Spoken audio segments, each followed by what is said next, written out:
திருக்குறள் அதிகாரம் 1. கடவுள் வாழ்த்து. திருக்குறள் 1. அகர முதல எழுத்தெல்லாம் ஆதி பகவன் முதற்றே உலகு. மு. வரதராசனார் உரை. எழுத்துக்கள் எல்லாம் அகரத்தை அடிப்படையாக கொண்டிருக்கின்றன. அதுபோல உலகம் கடவுளை அடிப்படையாக கொண்டிருக்கிறது.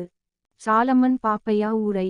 எழுத்துக்கள் எல்லாம் அகரத்தில் தொடங்குகின்றன, அதுபோல உலகம் கடவுளில் தொடங்குகிறது. கலைஞர் உரை. அகரம் எழுத்துக்களுக்கு முதன்மை, ஆதிபகவன், உலகில் வாழும் உயிர்களுக்கு முதன்மை. திருக்குறள் 2. கற்றதனால் ஆய பயனென்கொல் வாளறிவன், நற்றால் தொழார் எனின். மு. வரதராசனார் உரை. தூய அறிவு வடிவாக விளங்கும் இறைவனுடைய நல்ல திருவடிகளை தொழாமல் இருப்பாரானால் அவர் கற்ற கல்வியினால் ஆகிய பயன் என்ன? சாலமன் பாப்பையா உரை.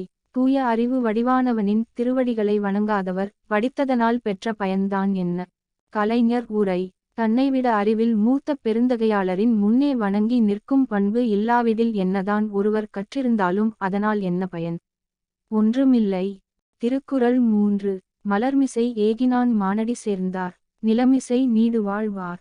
மு. வரதராசனார் உரை. அன்பரின் அகமாகிய மலரில் வீற்றிருக்கும் கடவுளின் சிறந்த திருவடிகளை பொருந்தி நினைக்கின்றவர் இன்ப உலகில் நிலைத்து வாழ்வார். சாலமன் பாப்பையா உரை. மனமாகிய மலர்மீது சென்று இருப்பவனாகிய கடவுளின் சிறந்த திருவடிகளை எப்போதும் நினைப்பவர் இப்பூமியில் நெடுங்காலம் வாழ்வர். கலைஞர் உரை. மலர் போன்ற மனத்தில் நிறைந்தவனை பின்பற்றுவோரின் புகழ்வாழ்வு உலகில் நெடுங்காலம் நிலைத்து நிற்கும். திருக்குறள் 4. வேண்டுதல் வேண்டாமை இலானடி சேர்ந்தார்க்கு, யாண்டும் இடும்பை இல. மு. வரதராசனார் உரை. விருப்பு வெறுப்பு இல்லாத கடவுளின் திருவடிகளை பொருந்தி நினைக்கின்றவர்க்கு எப்போதும் எவ்விடத்திலும் துன்பம் இல்லை. சாலமன் பாப்பையா உரை.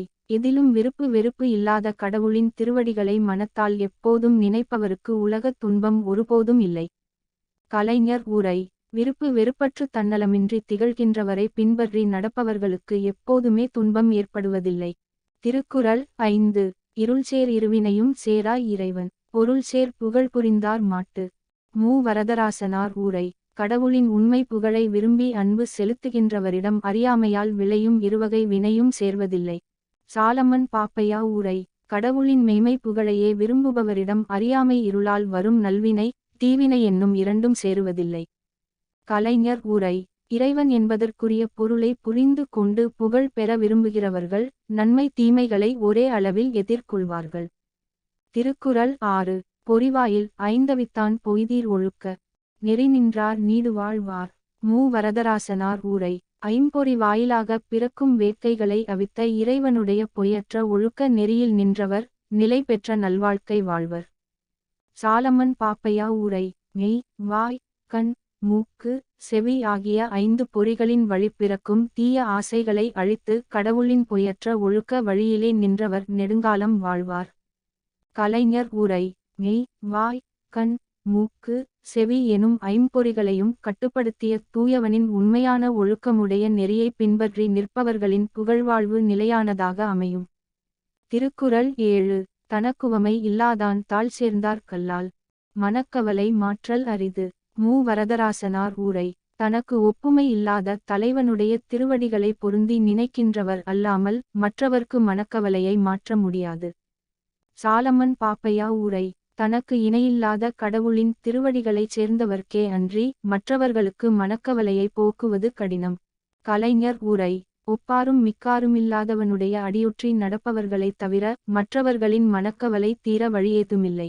திருக்குறள் 8. அறவாழி அந்தணன் தாழ் சேர்ந்தார் கல்லால், பிறவாழி நீந்தல் அரிது. மு. வரதராசனார் உரை. அறக்கடலாக விளங்கும் கடவுளின் திருவடிகளை பொருந்தி நினைக்கின்றவர் அல்லாமல் மற்றவர் பொருளும் இன்பமுமாகிய மற்ற கடல்களை கடக்க முடியாது. சாலமன் பாப்பையா உரை. அறக்கடலான கடவுளின் திருவடிகளை சேர்ந்தவரே அல்லாமல் மற்றவர் பிறவியாக கடலை நீந்தி கடப்பது கடினம். கலைஞர் உரை.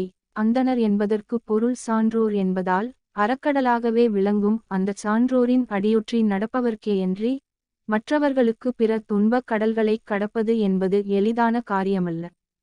திருக்குறள் 9. கோலில் பொறியின் குணமிலவே என் குணத்தான், தாளை வணங்கா தலை. மு. வரதராசனார் உரை. கேட்காத செவி, பார்க்காத கண் போன்ற என் குணங்களை உடைய கடவுளின் திருவடிகளை வணங்காதவரின் தலைகள் பயனற்றவைகளாம். சாலமன் பாப்பையா உரை.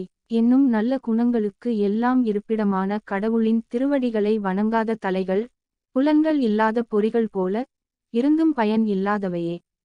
கலைஞர் உரை. உடல், கண், காது, மூக்கு, வாய் எனும் ஐம்பொறிகள் இருந்தும் அவைகள் இயங்காவிட்டால் என்ன நிலையோ அதே நிலைதான் ஈற்ற ஆற்றலும் பண்பும் கொண்டவனை வணங்கி நடக்காதவனின் நிலையும் ஆகும். திருக்குறள் 10. பிறவி பெருங்கடல் நீந்துவர் நீந்தார் இறைவன் அடிசேரா தார்.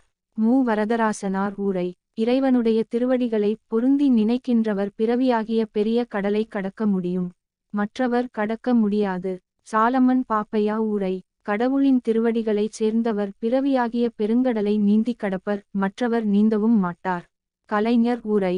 வாழ்க்கை எனும் பெருங்கடலை நீந்திக் கடக்க முனைவோர், தலையானவனாக இருப்பவனின் அடி தொடர்ந்து செல்லாவிடில் நீந்த முடியாமல் தவிக்க நேரிடும்.